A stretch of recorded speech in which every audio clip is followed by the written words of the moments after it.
Strongly bearish REGN lost 18.9% in the regular session of yesterday, the 30th of May 2025. If you didn't know, Itepekimab met its primary efficacy endpoint in AERIFY-1 for treating former smokers with chronic obstructive pulmonary disease or COPD, but it failed to meet the same endpoint in AERIFY-2.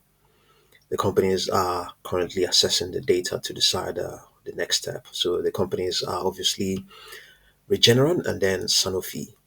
So according to the folks at Morningstar, why does this matter?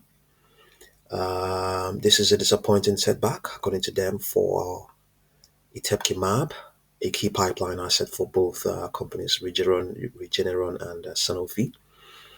There's still potential for approval in COPD, but the companies would need to run another phase 3 trial, which could take several years to complete.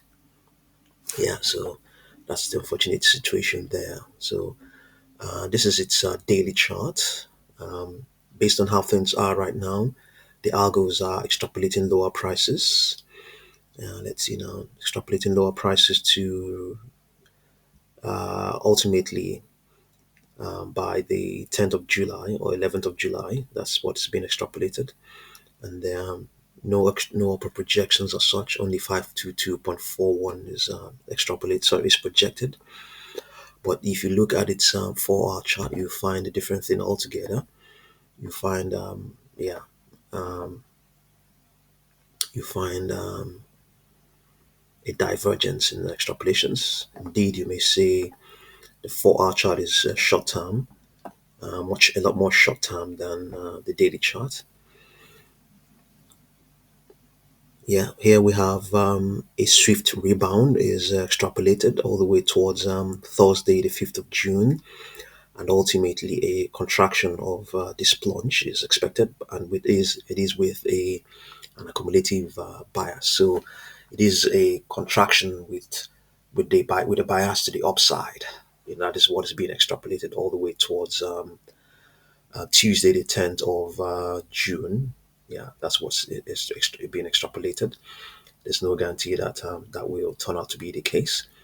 And here as well, we have very ambitious upper projections: 60, 63.96, 65.65, 657 point, sorry, 636.96, 657.95, and 670.93.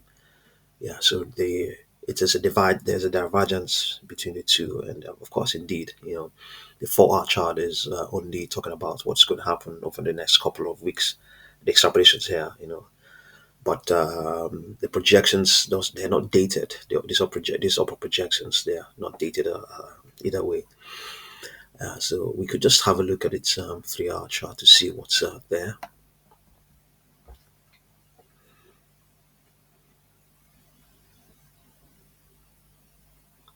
On the 3-hour chart, what do we have? We have no projections. No projections in the $600 range. Only 572.45 is what we have here.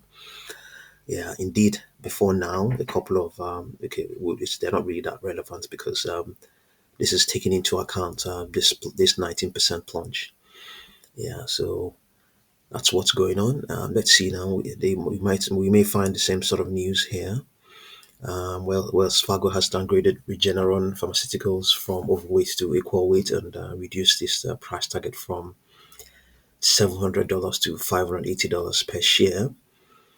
Regeneron Pharmaceuticals with Sanofi announced their big drug met clinical trial goals, but failed to significantly reduce flare-ups of chronic obstructive pulmonary disease in former smokers. Yeah. So that's, in a nutshell, what's going on. We have a divergence of projections and extrapolations in the 4-hour chart and on the daily chart. So the daily chart is a lot more stable, a lot more. It gives you it records after every after every day, so it's a lot more stable. And then the 4 hour chart is far less stable, and it records every 4 hours. But it's you could say that it's a lot more fine tuned, being that it cycles. The cycles come in a lot. The frequency of the cycles are higher. The frequency of the cycles on the 4 hour chart are higher. So the data there and the extrapolations there may impress you. You may want to have a look at them. But they're not. They wouldn't. They don't represent reality, or they don't represent the future. So just have to be careful. As the stock has dipped, it's a well-regarded company, and a lot of market participants will be watching. So see what you make of REGN, and thank you very much for watching this video.